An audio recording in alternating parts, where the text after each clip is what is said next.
This week's episode is brought to you by Tabletop Backer Party on Facebook, which is the largest board game crowdfunding group on this side of the internet. Featured this week with our sponsor, we have Scene Watchers by Mythic Games that challenges 2 to 5 clan leaders to search the frozen earth for steam vents, as players will be fighting over those precious resources for 60 to 120 minutes, all while trying to avoid succumbing to the infectious bane and investigating where geothermal plumes might erupt from the earth. In the simultaneous action selection game that has a scenario-based gameplay and relies on players to strategically maneuver their troops across the board to gain footing. Now this cool game starts at $89 and certainly reminds you why you should be recycling. Hello everyone, welcome to I'd Back That Kickstarter with Gloryhoundd and DrGloryhogg. So, what's going on, DrGloryhogg? That's like a real question. I don't know. What is going on? Hello to everybody in the chat. We have Petter and Charity Board Gamer. We have Martin. Who else? Oh, and I saw Battle Cry in the chat. Thank you for all of you joining us today.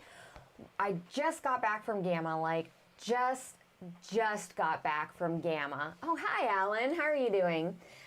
I arrived like super late last night, and I'm so excited. I got to play so many good games. I got to play Mariposa, which is Elizabeth Hargrave's new butterfly game that's coming out. See how I knew? I knew it was a butterfly game. Like this? I was ready. Isn't that like a moth or something? I don't know. It's a butterfly. It could be any flying animal. It could also be a bat. I mean, it just really depends on how you want to do it. There were so many great games there. There was this one game called Aqualin, which was like my absolute favorite game. It's a 2-player game. It's super fast to teach. It's like a little tile laying game where you move a tile and then you lay a tile, and so simple to learn, and then it has like all this depth to it. I was just like over the moon with that game from Gamma, guys. Hi Jay, how are you doing? I thought you told me that The Bears and the Bees was your new favorite game. No, I said The Bears and the Bees was an excellent game, but I didn't say that was my new favorite game. Aqualin is the takeaway from there, but okay. I also saw a game from Plaid Hat that I thought you would be interested in as well, because Plaid Hat is coming out with a game, guys, that has like a little storybook. It's like an adventure book with it, and a map, and you draw a tile from a bag and you put it down on the map, and then that's where like you travel to, and then you open up the book, and then it has like what happens on that tile there, and then you actually have the choices that you can make for that. So like if you're sailing, like a choose your own adventure-ish? Kind of, you know, if you're sailing across the land and you go into open water and it's kind of foggy, and then you flip the page and all of a sudden there's like a sea monster there, and then like you have choices of like bailing out your boat with water or fighting the sea monster, like trying to sail away really fast. You fight the sea monster, right? Like, do you bail out water? You're like, hold on, I don't want to sink right now. No. Oh, there goes Petter. He just got eaten. Like, I mean, I feel like you kind of need to fight a sea monster first and then bail out. So expect lots and lots of pictures. Probably, well, hopefully. I want to do some editing this weekend, so we'll see. Anything else going on with you, DrGloryhogg? I played some new video games. That's it, because you were gone, so I played video games. I don't think I played any board games. How is it about burritos? That would be amazing. Well, the only burrito game I can think of is like Throw Burrito, right? Which I'm so surprised that we haven't gotten that just, for... Throw a burrito? I can see throwing it at the dog, if the dog's like licking on camera, you'd be like, ugh, take a burrito, or use it to get the cat off of something who's staring at me angrily right now from down here. Hello, John. How's it going today? So, okay, let's get started. We got things to talk about. We got things to talk about today. Got 4 things. First up, we have Mint Control, which I'm going to mute on that. Okay, so first up we got Mint Control. This is by 524 Labs. It's for 1 to 4 players. It's going to last about 30 minutes. This is another Mint Tin game. I don't know if you guys play a bunch of the Mint Tin games, but this one is my favorite. Like, spoiler. Yeah, the choices on this game, man, like, they're so good. These tiles that come out here, you pick one of the tiles and you fulfill the item on top of the tile and the item on the bottom of the tile, but everybody else at the table gets to do whatever's on the top of the tile. It's an area control game here. You're trying to get in on the mint game and make a business and push other people out. So you put your mints on there, and then between where you have your mints at on those little placement cards, your areas, you can like use specific things from those areas and then the tiles as well to kind of try to push people around the board and stuff. This is the 4th Mint game, right? I think so. I think There's this Mint, is 4. there's Mint Works, Delivery, and then there was Co-op, right? Yeah, Mint Cooperative. And then this one. Right. Yeah, I think this is the 4th one. Okay. This is the best one, though, guys. So Jay says, I backed Mint Control. And Alan says, Mind Management, I need to take a deeper look. Yeah, we're going to take a look at that one today and Tumble Town. Both of those look interesting.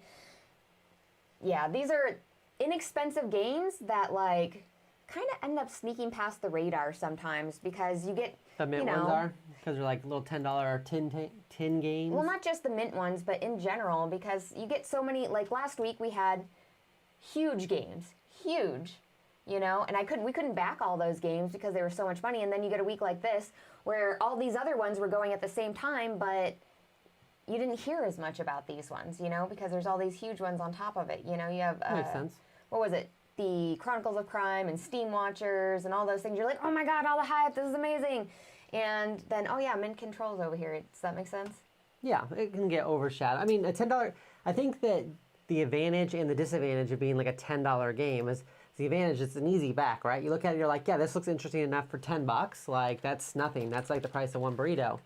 But it's also, the disadvantage is that you're not going to get the same type of level of hype and everything because it is a $10 game. So people don't feel the need to talk about it, right?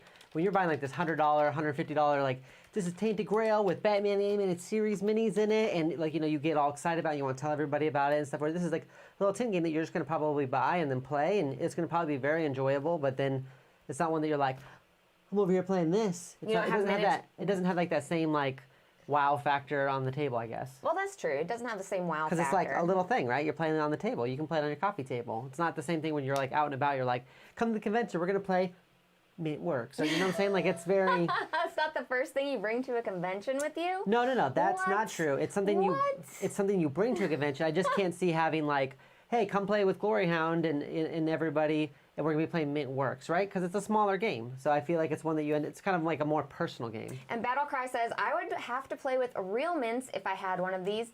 And I would eat them, though. You know, it's the really cool thing. I was talking to Rachel about this, and she was talking about these little mints and everything, and how in the future they're thinking about doing really cool upgrade packs and stuff for them to make them like look like actual mints, little candies and stuff. And I was like, oh my God, that would be amazing. A big old sticker on the front. But also terrible with that, with wanting to eat them. But amazing overall. Like, it would add so much more thematicness to this, right? So I've played Mint Delivery, which that was fun. We played that we went to a bar, we were having a beer or two and getting some sandwiches and stuff, and we got to kind of play it while we were waiting for our food and everything. I really enjoyed that aspect of it. And here's the thing, guys. You can still buy a burrito and then split that burrito with whoever you're with and then play the Mint 10 game. Ta-da! It's like dinner and a game, right? No? It's a super hard sell there. All right. But no, Listen, $10 for a game. I mean, anytime you can get a game for $10 is always really, really nice. All right, what do we have in the chat here? So, I haven't played any Mint 10 games yet, but Rachel runs a great campaign. You know, Jay, if you haven't played any Mint 10 games, this would be the one to play because this was absolutely my favorite. It was just the choices. Even though there's like 5 choices out, they become so hard because you don't want other players getting things, but you also need things for yourself throughout the game, you know? Like, we have some pick up and deliver games. There's only a few that we play. We've got, of course, some co-op games, but there's only a few that we really enjoy. I can see this one being one that you really like, because you like area control stuff. You like taking and then denying from others. That's like your favorite thing. Is my favorite thing to do. Yeah, you're like, now I have it, and now you don't. I'm surprised you're not hoarding like toilet paper right now or something, just so you could send pictures of you sitting on like a throne of toilet paper, being like, nobody else gets to poop. Oh my God. Just me. So, what is it? Battlecry says, you get to eat your opponent's pieces. That would be so messed up. I'd play that game. We've done that with like checkers and stuff before, like with Starburst or something, and you just eat it whenever you jump something. You're like, oh, you're out of piece. Yeah, the choice tiles on this make this game absolutely, because that first round you're like, oh yeah, I know what I'm doing. You start picking things, and then by that second round you're like, I don't want the other person to steal from me, so I don't want them to have this tile, so I have to choose it, but I can't really choose it right now because maybe I need this other thing over here. and you're trying to keep control of your mints so you can put stuff out on the board and have actions happen while also just trying to like avoid the other player from getting things. And then like there's the whole area control portion of this game too, where you're just trying to control different areas on those cards in order to win. Like, so, do you like this game? I do like this game, guys. She likes this game.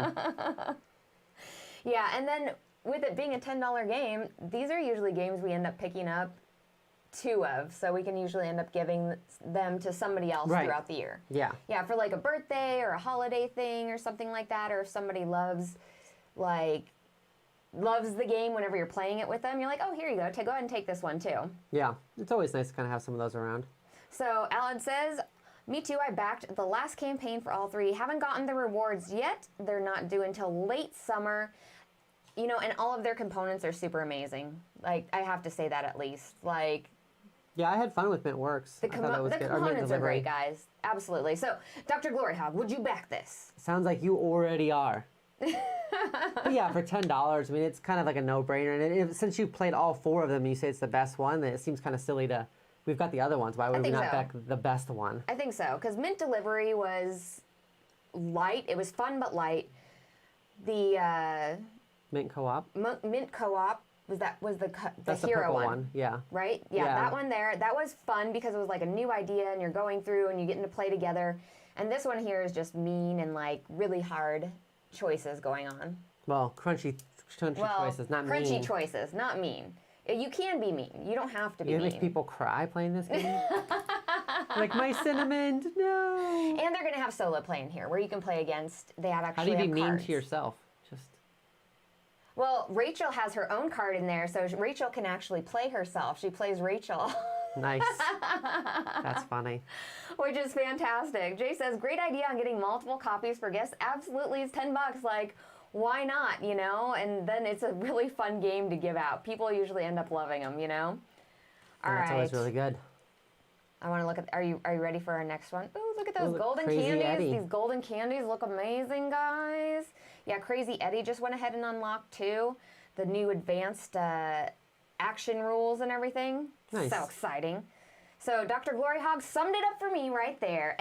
And is anybody else in this campaign backing Mint Control? Go ahead and let us know. So moving on. Crunchy like mints. Aww, crunchy like mints. I'm going to claim that even though it's Petter. Moving on, we have Tumble Town. This is by Weird Giraffe Games. This is for 1 to 4 players. It's going to last about 40 to 60 minutes. In this game here, what you're going to be doing is rolling dice, choosing cards, which are like little buildings and stuff, and you're going to be like editing your dice, and you're going to be trying to build these buildings with your dice. But as you're building the buildings, you can only stack certain ones on top of certain dice and everything. Right, in order to build the actual buildings for your main hall or your main road, you have to meet certain conditions. Like they might have to be all underneath 20 when they're all added up, or they might have to be like all 2s and 5s, or 1 and 3s, or be all odd numbers or all even numbers. There's different stipulations before you can actually just build. Right. This kind of reminds me of Fantastic Factories. Yes, of Fantastic Factories. That's it. Gotcha. Took the wind right out of your sails. Yeah, no, it does. With like the fact that you're rolling dice, you're assigning them to different places. There's dice manipulation. This one adds dice stacking and set collection, which there's set collection in Fantastic Factories also. And for us, Fantastic Factories was a real surprise gem. Like that one ended up being really good. Had no idea that it was going to be a thing, and I just really enjoyed it. Like, oh yeah, with Fantastic Factories, I was like, okay, how good is this game going to be? And then all of a sudden, like, as we played the game, I was like, oh my God, this is amazing. Like, I want to play this more. I'm wondering if this is going to have the same feel to it, because I'm really excited about this particular sort of mechanic. Because even though I'm rolling dice, I can always influence them, and then trying to get those buildings and build them and stuff like that is such a fun thing to see visually and then also do. You know what I'm saying? Yeah. No, it makes sense. I mean, people stack dice anyways, but I like the idea that you're drafting out of the middle row. You've got to draft kind of out of there what cards you want to get. You're rolling your dice to see what you get, and then you're trying to manipulate your dice. Like, I'm going to trade this gray one in to get, like, 2 browns and a gold, and then having to try to build these different things, and then getting your points off of what you've built, plus what set collection you've had, because they got different things. So there seems like there's enough little things that you can't just win just one way, and it's not just like, oh, I got bad rolls, I'm out. It seems like there's a lot of different dice manipulation, which for me, if you can manipulate the dice, that's what makes it fun. That's what I like about Dice Throne, is because you can manipulate the dice. It's not just a roll, oh, I don't get to attack. You can manipulate them with your cards. Right. I'd rather manipulate dice and then instead of like the Yahtzee style rolling that you end up doing, where you roll and then you roll again. You're like, ta-da, okay, now that I rolled 3 times, now I can go ahead and do that. Jay also says this seems a lot like Blueprints. I don't think I remember playing Blueprints. Have you played Blueprints? I'm not sure. I don't think so. Okay. I'll have to look that up, Jay, because now I'm interested to see. This game is $29. I think that's right. Yeah, and it's a bunch of dice, too, like 100 dice or something like that. I was like, holy crap. John says, honestly, I didn't even look at this campaign because the name made me think it was Dexterity. This sounds pretty cool. No, I think this is going to fall much more into like that tiny towns type of realm, right? That's the one where you have like little hammer and you have different blocks where you're trying to build things. It's going to be more of a puzzle.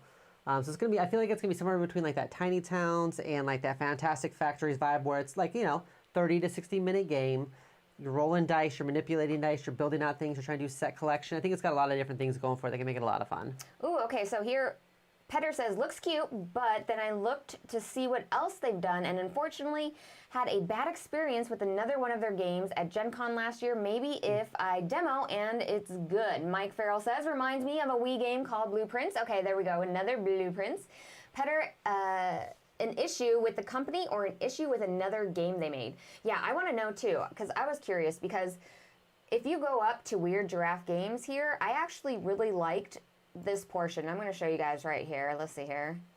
If you go to their created tab. They backed a lot too, which is nice. Look what they did, guys.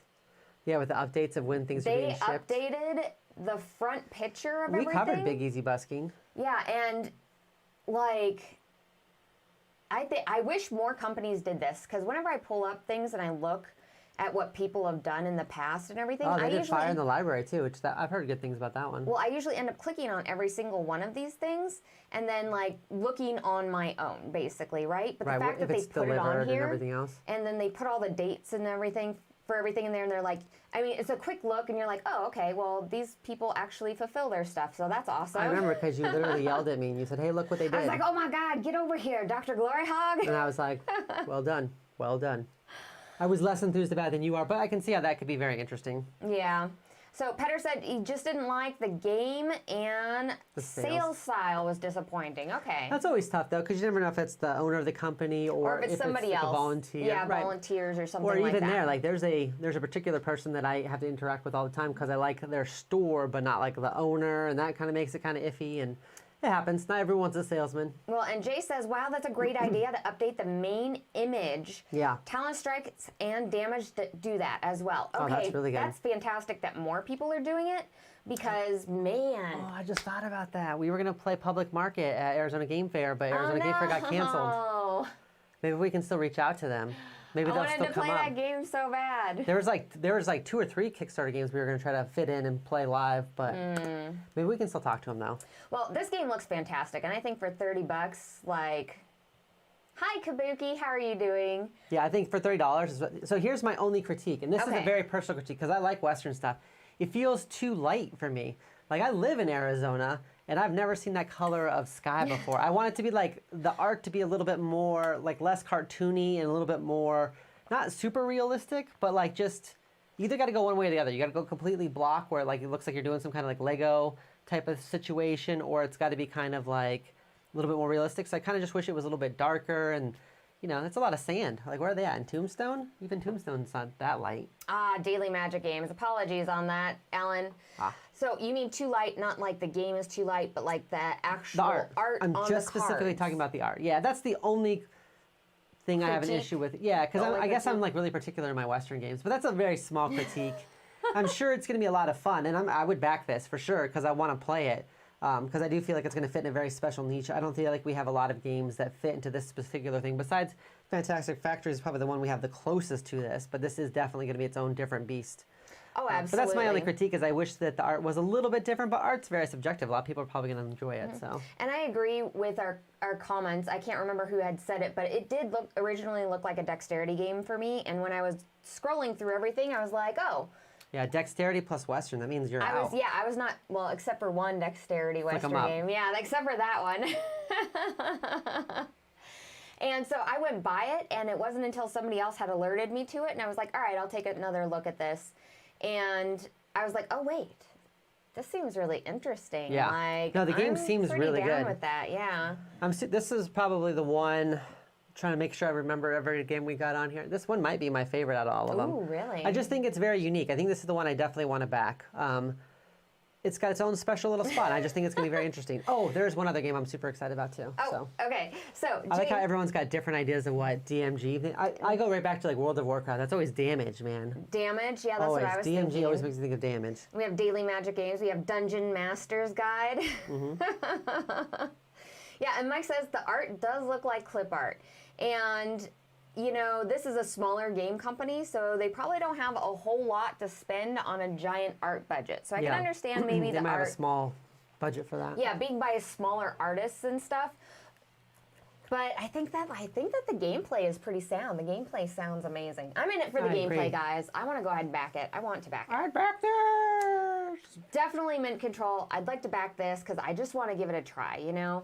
And let's see here. Jay says, okay, literally, just backed it. Good job. It looks like a very, very interesting game. We're definitely going to back this one. And Mint Control seems super easy to back. You've played it. You like it. It's $10. That's an easy one. Yeah, absolutely. Okay, so next up we have Vampire the Masquerade Vendetta. There's been a lot of vampire games out lately. Yeah, I feel like 3 we've covered almost in this last, like maybe 3 or 4 months. And within this last year, this is probably like the 4th or 5th Plus, vampire we backed that really big one, didn't we? Yeah, we did. Yeah, because that one was the most RPG in a box one. So this one is, This is not. Vampire the Masquerade Vendetta. This is by Horrible Guild. It's for 3 to 5 players. It's going to last about 30 minutes. This is a, what was it, card game? I can't remember. DrGloryhogg got to look at this one before. Yeah, we actually have a prototype of this that we just recently got, so we haven't had a chance to play it yet. So we got to get the rules and everything for it. So this one is a 3 to 5 player. It's an area control game, essentially. What you're doing is you pick your clan, which is all based off the different vampire clans. So if you're a gangrel, you're going to have cards like wolves and like, you know, bestial aspects that you can use. If you're Tremere, you're going to be doing like other things. It's just you gotta use your vampire abilities, guys. Right. It's Vampire the Masquerade. And what you do is you draw 2 cards from your own personal deck, because everyone has their own personal deck. You draw 2 cards, you keep one, you get rid of the other one. And then what you're doing is you're playing your cards around these different areas. And what you're trying to do is influence these NPCs that you see in the middle. So you're going to put your card down, wherever it is. It's either going to go face up, so you're showing everybody your intentions, or it goes face down, but you have to spend blood to put it face down. At any point, or you can add blood to actually boost your card. And then it's going to go based off of whoever has the highest number there is going to win that area control. But you do have like that last second opportunity to pull out or stay in. So everybody puts down like another card essentially, and everybody reveals them. And you see who leaves the confrontation, gets their stuff back, or who stays and fights it out. And then you fight it out, do everything that's on the cards and everything, kind of resolve it from there. So a little bit like a secret bidding game, kind of. Well, it kind of reminded me of like when you spend resources, or when you had the option to put people face down to like lock up. Or I know there's another game we played recently where you'd actually spend you'd spend money to what was the one? Oh, Helios Expanse, where you could spend your special action to put one of those cards face down. Face down, so nobody would know. So it's kind of like a thing. And there's bluffing in this and everything else. It's the whole idea is that Chicago is being ran by a prince. You're all doing a secret proxy war to kind of take him out for your clan. So all the clans are kind of fighting, but like in a very nonchalant way. So they're trying to get all these different people onto their side. All these NPCs, these very important people, these VIPs. They're trying to get all these very important vampires. Would it be, I was going to say VIVs, yeah. It's VIVs for very important vampires. Very important vampires onto their side. You have to say it like that.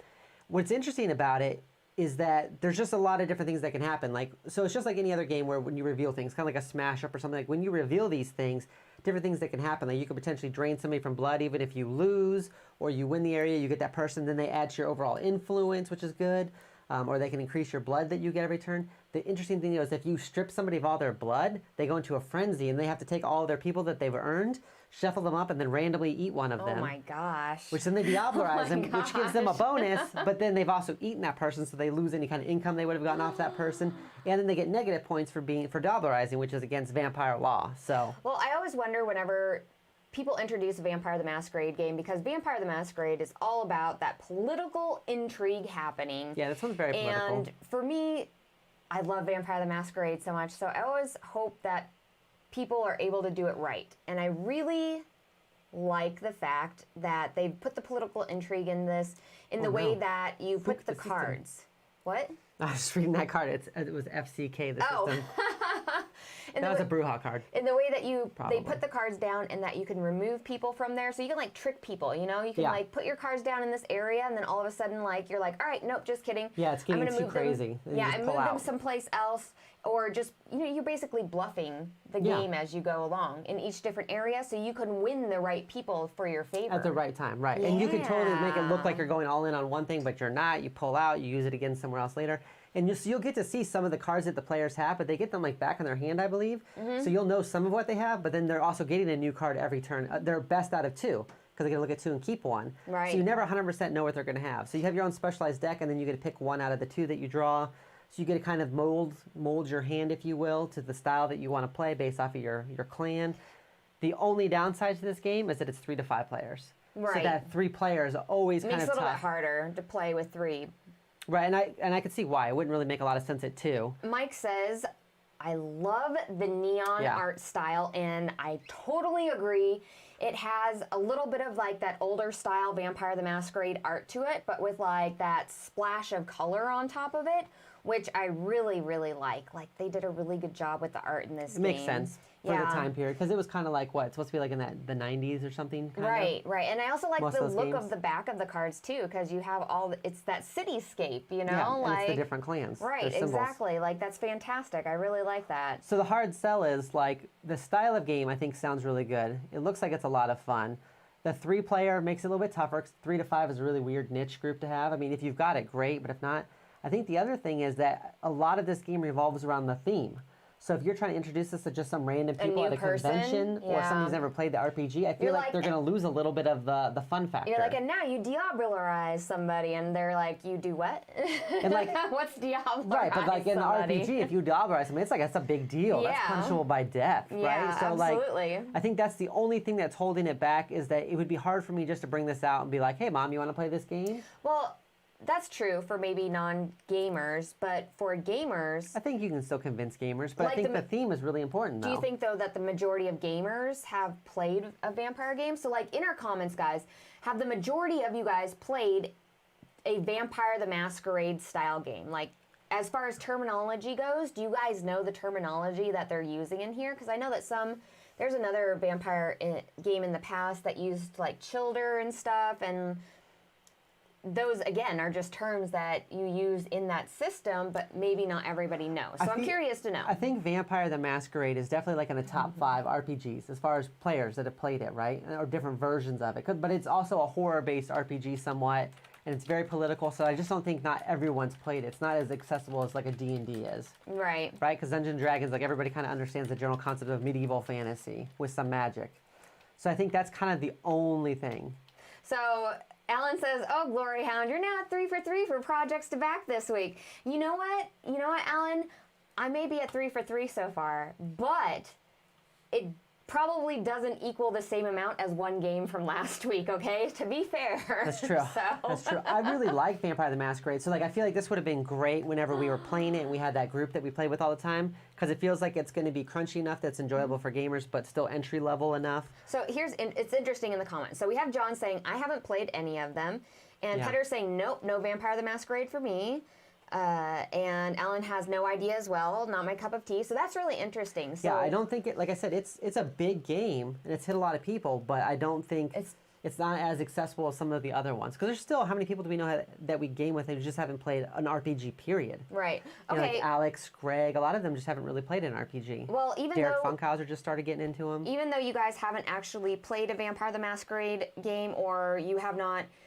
like associated yourself with that world, are you guys still interested in a game like this? Because I'm really curious about that and the theme and how far it carries over, because you know, like we were saying, non-gamers, it might not hit them super hard. You know, it hits people super hard who know the entity, but I'm not sure what the in-between is with it, you know? Right. I think you'd have to convince some people to play, because not everybody enjoys vampires, I think is the issue. It's a solid Now, if you made these birds, then everybody would play this game, because everybody loves birds.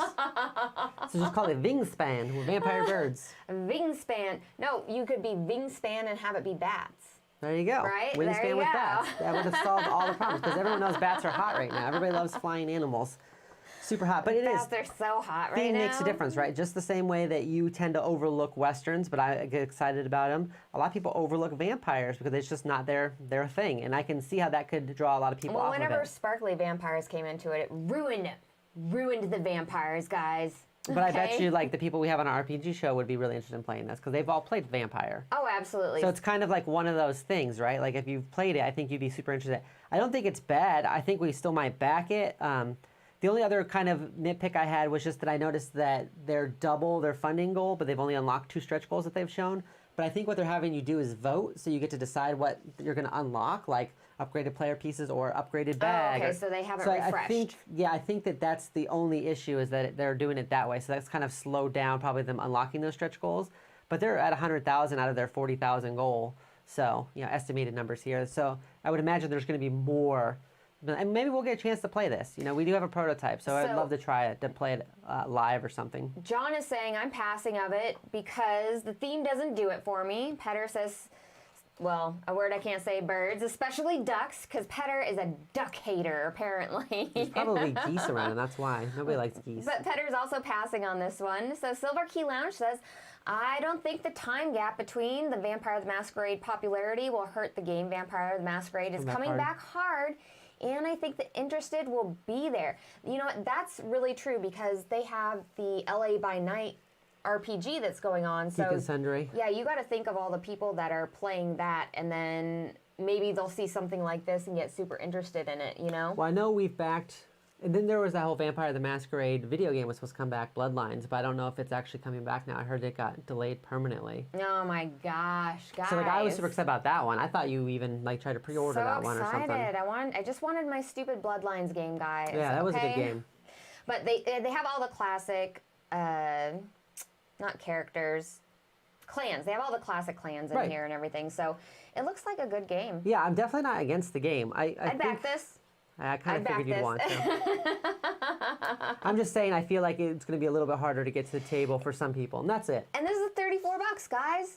So far we have $10, $29, $34. Still not as expensive as one of last week's games, I think. We got to get to the big game now. This is the big expensive one. Oh, this is the big expensive one coming off here. You know what? I didn't even write the price down for this one, so it's I don't hefty. know. It is hefty. Play the video first. Once people see how much it costs, they're going to faint. So next up I have Mind Management, the psychic espionage game. This is by Off the Page Games. It is for 2 to 5 players. It's going to last about 60 minutes. This is a hidden movement game where you're going across the board and you are trying to find... No, wait. The bad guys are trying to find you. Which one is it? Good guys are trying to find bad guys? The mind management people are trying to recruit people or stay hidden long enough. So there's 2 win conditions for them. And then the win conditions for the other people are to actually find that person. Right. And to stop them. For 2 to 5 players, is it 1 versus many, or is it... Yeah, it's certainly going to be 1 versus many. 1 versus many on that one. So you have a bunch of people looking for one person that's kind of running the game for the most part.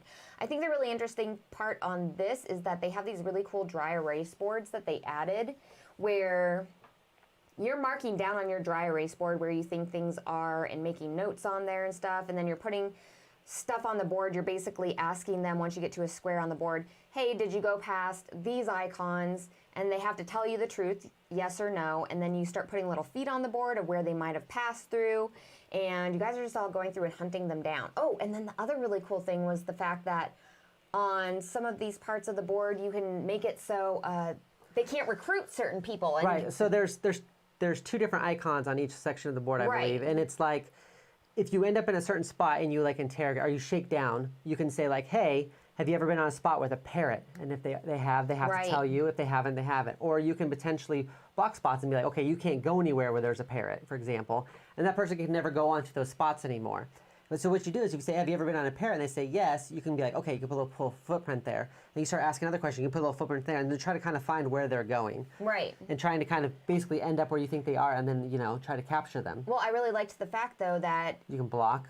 Well, you can make it so they can't use certain recruits anymore. Right, they can't get to certain recruits because you can block them. Right. By being like, you can't go on this tile and so stuff. Then they're unable to use those abilities then with that particular recruit. Right, they won't be able to get those ones. So that means they might have to change their plan and just go into hiding if you block enough of them potentially, I think. Right, and I think that's really cool because that makes it so you don't just have the person behind the mat there, like you get to sway them more. You know what I'm saying? You get to really influence them. It's not just blocking their path. It's like, okay, now you can't actually use this ability. And I think that's really interesting. Like what other game does that you can think of? Where whoever's running it just all of a sudden has like one action that they can no longer do because of that. Does that make sense? Yeah, I think I understand what you're trying to say. I think that's really interesting. So in the comments here, let's see here. We have sounds funky in a good way, and the anesthetic is nice. Okay. So this is based off of a graphic novel, right? And so it's kind of a really, I guess, I haven't read the graphic novel, but it sounds like it's this really trippy world where you've got people that are, these mind managed people that are trying to recruit people, right? And kind of like mess with your mind, essentially. Right, yeah. That's why this board kind of like has that kind of like that trippy dream feeling where you're like in an alternate world and you're kind of running around and you're trying to stop them while they're trying to recruit more people to their side. So I think like the art definitely kills it. And then there's different special abilities you can have for different characters, it sounds like, and a lot of different things you can do. I watched Derek and Lizzie play it on Board Game Spotlight, and I think the most telling thing was at the very, very end where Derek was like, wait, so that means you've got to be here, here, or here. Oh, and Lizzie was like, yeah, I'm in one of those spots. He's like, oh, wait, I forgot to write that down. If you would have been there, I would have known you were there. Oh, you would have been there. And he was just like so excited that he missed, like, but it was a near miss. And she was just like, sucks to be you.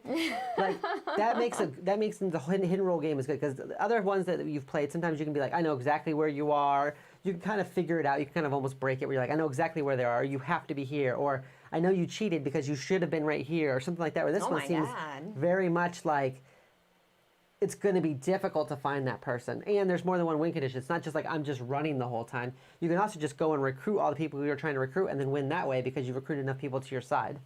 Look at these game trays, guys. Like, yeah, the game trays are sweet. God. That wallet thing. Oh, and that thing right there. And then I'm always saying if I understand this correctly, right? Because I haven't actually played the game. If the losing side actually gets to open up a box that's going to give them like a special ability or a new rule or something that's going to help them out for the next game. Oh my God, we totally forgot about that. That's right. And that's the switch system. That is such a cool idea. That was the other thing that I was looking at on this. I can't believe I totally forgot about that. Yeah, that's the switch, or shift, not switch. And shift system. You can use it's like legacy-esque, but like not everything's like reusable and stuff. Right, and you can use it for games in the future, or you can like leave it out, but you're still discovering. So like your next 10 plays, you could essentially open 10 new things and add them all to your game, or maybe add only the ones that you like and stuff and make things really different. Or if you want to, shuffle them up and just do like one per, so it's always different. You get 10 different games. Well, I like the idea if you're going to play it again, you kind of have like, it changes it somewhat, right? So you kind of have like a different way of going into the system than you did the time before. Yeah, that was so cool. That always makes it nice, so it's not just a straightforward every single time. Especially if you get somebody who's like really good, you can like kind of like skew it so that you've got more of an advantage, basically. It's kind of almost like a catch-up mechanic for like the next game, if you will. I can't believe I almost forgot that. That would have been messed up. Like, oh my gosh. Yeah, correct. The shift system, nothing is destroyed, and it comes with 10 now, or now 11, one unlocked already as a stretch goal. Plus, each one of those little boxes, I believe, comes with a mini comic in it, too. Really? Yeah. Oh, my gosh. Oh, my goodness. And I like that you've got these different whiteboards and stuff. Like, if you see the whiteboard portion of it was fantastic. Well, do you see what they're putting down there? They're putting down ones that said, like, you know, on this spot between 1 and 6. So they know that this person moved through this spot on either their first, second, third, fourth, fifth, or sixth turn. So it kind of helps you narrow down like when they went through that area and stuff. I think there was a game, what was it called, Treasure Island or something like that, that did that, where they had a bunch of whiteboard stuff here where you could actually like make marks and on the Treasure Island board itself. Okay. And this kind of emulates that, where you can actually put tokens on the board, you can write stuff on the tokens, you can put those in places. So and you've got your little player board. It makes it more personal, you know? Yeah, you've got your little player board that you block kind of behind where you're like, keeping track of stuff, and it's got like little pockets to put your cards in and stuff like that. Right.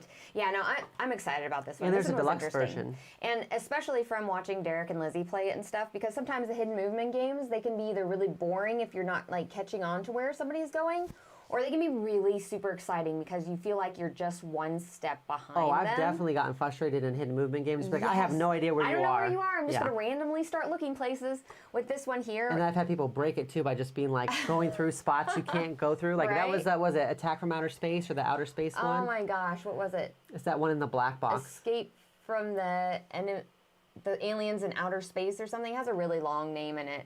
Yeah, I remember that one. Somebody like went through like a hex that was like, it's grayed out. You can't go through there. That's like a pylon. Yeah.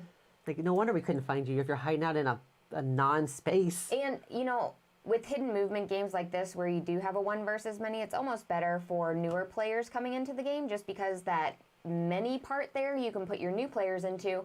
And usually you have somebody else on that team that knows what they're doing that can kind of help everybody along the way, you know? And it looks like it looked enjoyable at 2 players, which a lot of these games just really aren't fun. I find, personally, a lot of them aren't very fun at 2-player. They kind of get like, not as good because you just can't cover as much ground and it can be very frustrating. And Jay says, the cool thing about mind management, every turn you gain information about the recruiter's location. Yeah, so you never have that moment where you're like, all right, well... I have no idea.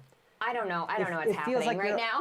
It feels almost like you're checking things off on the board to kind of narrow down where they are versus just going like, are you in here? No? Right? Okay. Well, I guess you're not. Yeah, let's go move over here and see if they're over there, right? Kabuki Kid says, fun game, escape from the aliens in outer space. Yeah. We love that game so much. I'm trying to think of what other hidden movement game that we played. Well, I know one we have that we haven't played is Fury of Dracula. That's like the one that we've had forever. Everybody's game that they probably haven't played. We have 4 people in our group that have the game and haven't played it. But we want to play it really bad. And they're also coming out with a new one of those. Well, we played like Nuns on the Run. That are nice. Nuns on the Run was a hidden movement game where you had to like stay out of line of sight. Remember that was the one where you were trying to sneak around and get chocolates and stuff? Yeah, that's not the one I'm thinking of. It was...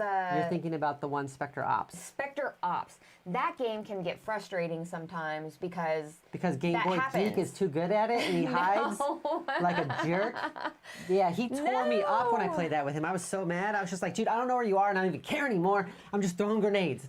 Well, that's the point, is in that game, in Spectre Ops, you can get to a point, especially as a newer gamer and you don't know what everybody does, like, it can get frustrating because you're like, I don't know where these people are. I just have no clue. And with this one, if you're always being fed like clues and stuff, you always feel like you're on the trail and on the case and like you're getting close to something, you know? Right. Like, that's the exciting part. Now, let's see here. What is with the price point of Kickstarters these days? You're talking about this week. This is the best they've been as far as prices. If you take a look, this one is actually still not actually that expensive. I was just kind of messing around. So the retail game is going to be $46. It's $46. That's our most expensive one this week. That's our most expensive one this week. Guys, we got away with a cheap week this week, guys. So, yeah, if you got... A lot of interesting games this week where you could really just get, like... You've got, like, an area control game that's $10 in the mint tin. Right. You've got, like, an area control kind of, like, bluffing / slight drafting, asymmetrical clan vampire game, right, where you're fighting over areas, which is still kind of area control-ish. Then you've got this, which is like a hidden movement game. And then you got Tumble Town, which is completely a dice rolling, dice placement mitigation drafting game. For the price on this one, guys, they do have game trays with it, and this is dry erase board as well. The 46 is for the retail, and then there's a deluxe. Okay. The deluxe has the game trays in it. Right, and that one's 64. And that one's 64. Okay, because I was like, oh my gosh, game trays, like with that? All right, that makes more sense. That one comes with like poker chips, like whiteboard poker chips, like they're like mini poker chip size instead of just like cardboard. And it, you know, just deluxifies everything, just to make things a little bit nicer. Well, I wouldn't want them without that now. Well, you still get them, but they're just different. You'd have to look at the different options for the 2 different versions of the game. But did you see those game trays, though? Yeah, the game trays were sweet. I know you like game trays a lot. The game trays are amazing, guys. I feel like this is... Game trays for every game, okay? I've heard like nothing but good things about this one as far as a hidden movement in game goes. That's true. And going around to the other reviewers and stuff like that, like, I haven't heard anything bad. Everybody's been super excited about it. Well, that, and then it's got, I don't know, I really like the idea of it, where it's like, you know, fighting around in someone's mind, messing with them, giving them hidden messages, propaganda, all that kind of stuff. You're the person who has those, like, propaganda-style posters and stuff like that out. Like, absolutely. They're mostly game-related, but I do. And that's your style thing. Yeah, I like collecting propaganda posters. They're just so good. Uncle Sam needs you. I mean, this stuff is perfect stuff. We need you. All right, Dr. Gloryhogg, would you back that? Yeah, I would back this one. This one? This one? I feel like, for me, this week, this one, and then Tumble Town are probably my 2 favorites, because I feel like they feel 2 niches of games that we just don't have an abundance of. So I feel like they're ones that we're going to get out, get to play, and hopefully play a lot, because we just don't have a lot in these categories.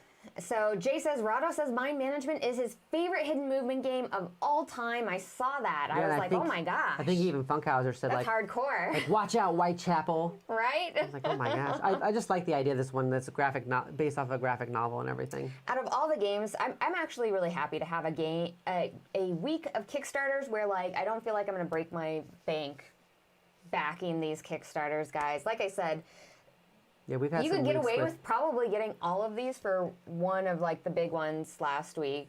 You know, some of the like, games last week were like $100. Oh my going god! in. Yeah, you're going over $100 and stuff for last week's games. Like it was crazy. So it's actually, I feel like so much better having that break. I'm like, oh my god, I could actually back a couple of games this week and it'll be fantastic, right?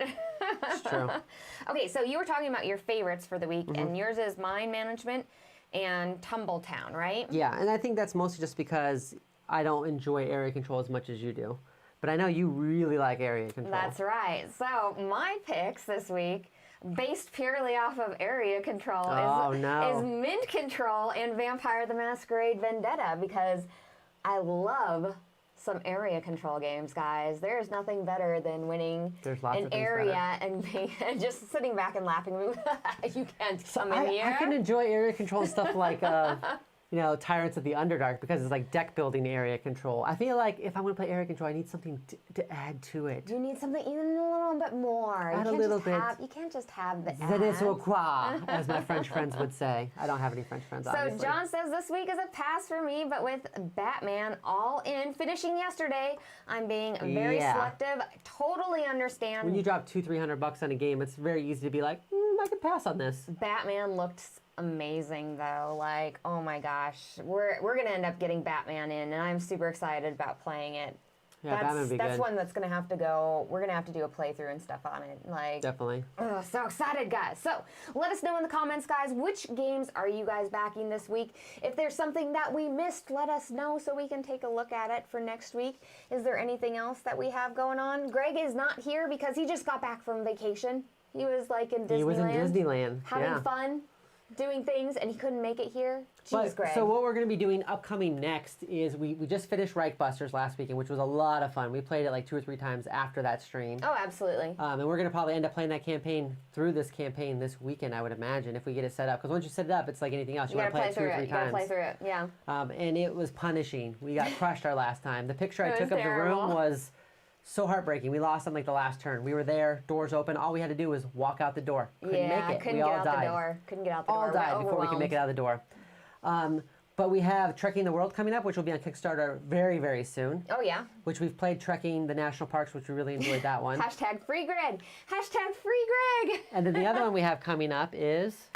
What's the Tricky Tides. Tricky Tides, guys. Which just got nominated for an Origins Award. That's right, it did. We actually posted on our Facebook page a bunch of the Origins Award winners, which... The nominees? Nominees. Origins award nominees. There were a couple of them in there that we've played. Yeah. No, Tricky Tides was one of them, so we're bringing that to the table. Almost all the digital ones. We have like most of the digital ones. Because there's a whole digital section, and I was like, oh, we've got Raiders of the North Sea. They did a really good job of bringing the digital selection in there, and even some of the RPGs. I took some pictures of the RPGs as well, so I'll have to make sure and get all those posted, guys. And since our game fair, our local game fair got shut down, postponed, I imagine we're going to probably just play some games this weekend, of course, and then next weekend we'll post more live games to play. I think we should just play more live games. That's right. More live games, guys. Come and join us. Other than that, we will see you guys all next week. Thank you so much for hanging out with us in the comments, guys. We love having you guys here and talking to you guys. Kabuki Kid says, I saw Disneyland was going to close for the 4th time ever in history. I totally get it. Like, we got to make sure everybody is safe. And bye, Alan. Thanks so much for staying around. Thank you so much, Jay, for coming and talking to us. And we will see all of you guys next week. Thank you. Bye.